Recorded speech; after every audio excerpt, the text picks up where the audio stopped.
Okay, so next we continue with existence dependence and existent independence. So existent independence means that entity exists in the database only when it is associated with another related entity occurrence. Okay, so entity ini digunakan apabila hanya diperlukan oleh entiti yang lain.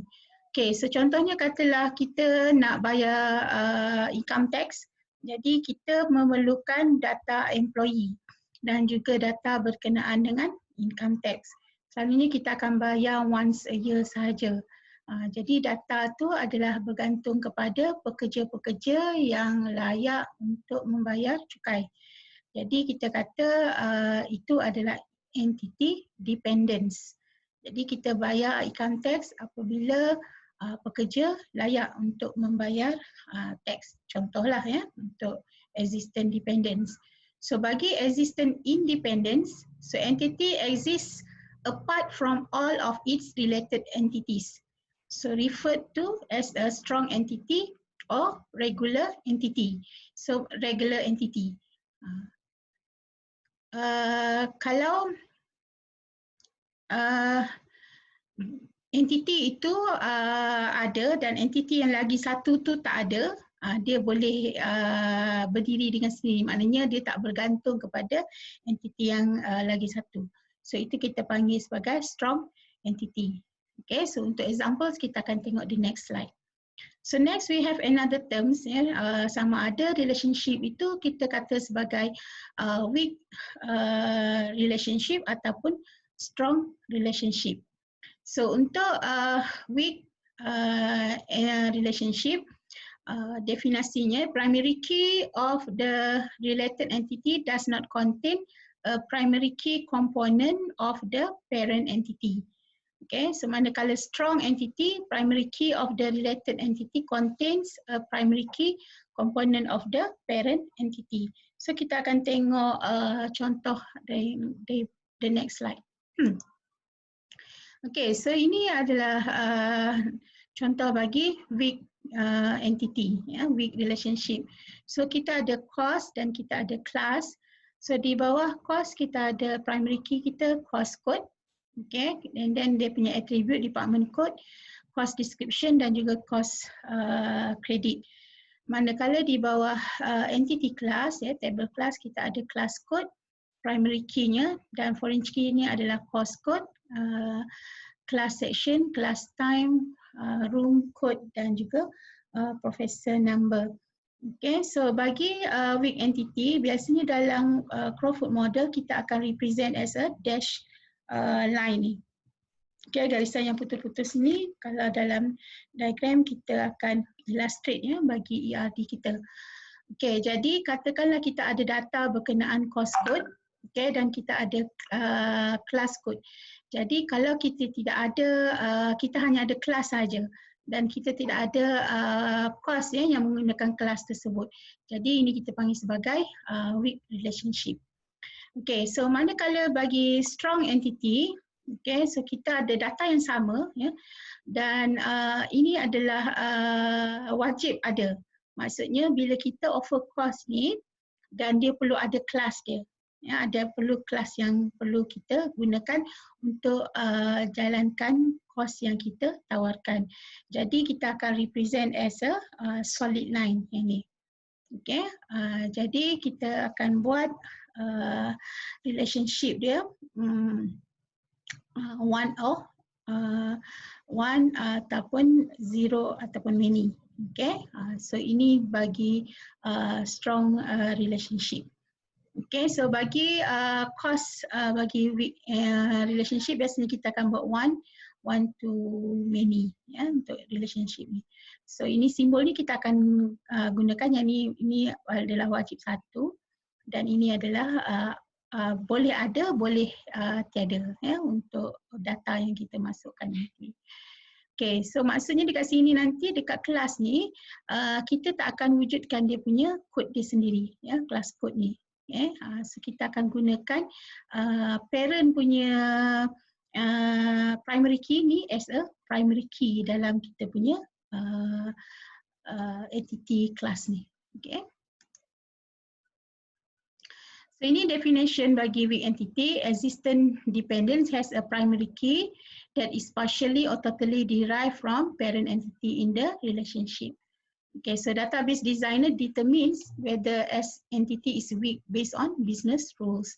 So ini kita yang tentukanlah sebagai database designer, kita akan tengok sama ada dia adalah weak entity ataupun strong entity. Berdasarkan kepada kefahaman dan juga business rules yang kita tetapkan. Okay, so ini adalah examples ya, bagi weak entity. Kita ada employee dan kita ada dependent. Biasanya dalam chain model ya, untuk weak entity dia akan letakkan dalam simbol rectangular yang ada double rectangular ni ya.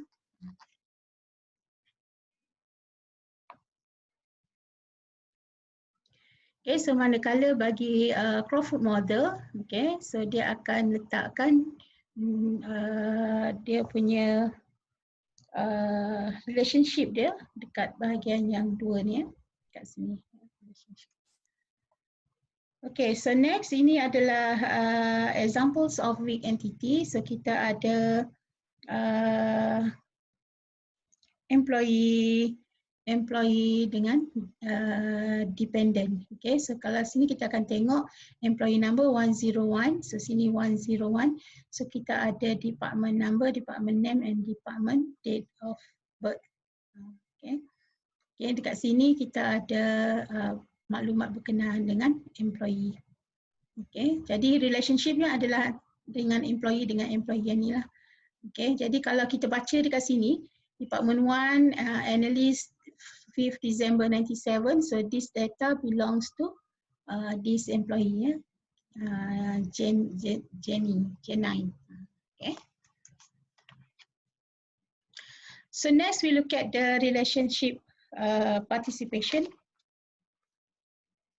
Kita ada satu optional, satu mandatory.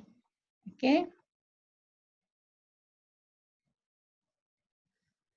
So optional one entity occurrence does not require a corresponding entity occurrence in a particular relationship.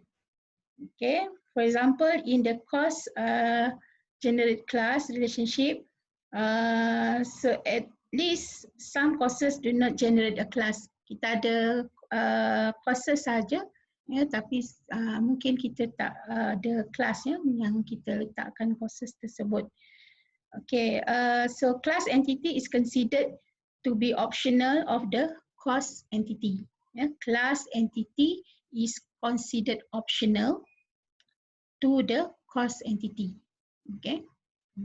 So contohnya katalah saya buka kelas ITC 450, ya, tapi tak ada student yang register bagi kod tersebut. Jadi kita create saja kodnya tapi kelasnya tidak ada student. Okay, jadi itu kita kata sebagai optional.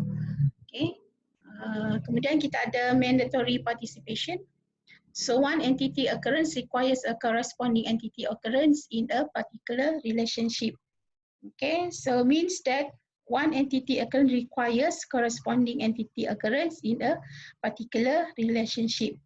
Okay, so the entity is assumed to exist in a mandatory relationship with the related entity. So maksudnya dia wajib adalah, ya, contohnya katalah kalau kita buat kelas ICT 450 dan wajib ada student yang ambil. So ini semua adalah depends pada data yang kita perlukan sebenarnya. Ya. Ini adalah terms yang digunakan pakai.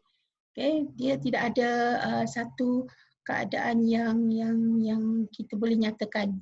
Ini wajib optional, ni wajib mandatory tak. Ya. Dia adalah bergantung kepada how do you define and refine your data.